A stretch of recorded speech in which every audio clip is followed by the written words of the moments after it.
কে কে আমার মতো সমস্যাতে আছেন আসেন দেখাচ্ছি। এই একটু দেখাও, দুই দিকে ভালো করে দেখাও। এই সমস্যাতে কে কে আছেন? এই যে দেখেন নতুন মডেলের আপডেট মডেলের গাড়ি, এই অবস্থা। এটা হচ্ছে আমার নতুন মডেলের আপডেট মডেলের গাড়ি, কিছুদিন আগে নিয়েছি, বেশি দিন হয় নাই। ট্যাঙ্কি একদম ফ্রেশ এবং সিলভারের কালারের মতো এত ফ্রেশ ট্যাঙ্কি ছিল। মাত্র 3-4 মাস 1 বছরের ভিতরে ট্যাঙ্কি শেষ।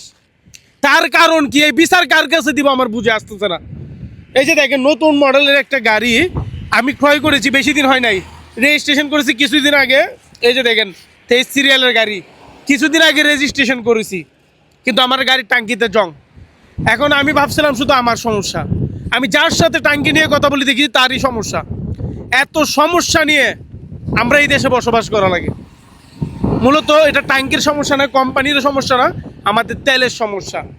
আমি যত জায়গায় পরামর্শ করেছি, আমার মতো অনেক ভুক্তভোগী এরকম আছে, এই গাড়ি নিয়ে নতুন গাড়ি কিনেছেন কিন্তু ট্যাঙ্কির এই বেহাল দশা। এটা আসলে দেখার মতো কেউ নাই।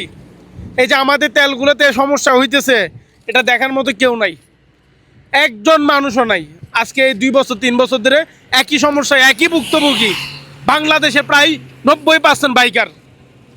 এই সমস্যা কোথায় পাবো আমরা শেষ সমাধান? অতএব আমরা আবেদন করব, যারা তেল বাংলাদেশে আমদানি করতেছেন তারা কি ভেজাল করতেছে একমাত্র তারা জানে, আর উপরওয়ালা জানে, আর কেউ জানে না। এতটুকু অনুরোধ করব আপনাদের হাতে পায়ে ধরে, এটা সমস্যার সমাধান করেন। একটা ট্যাঙ্কির দাম ভাই 15,000 টাকা।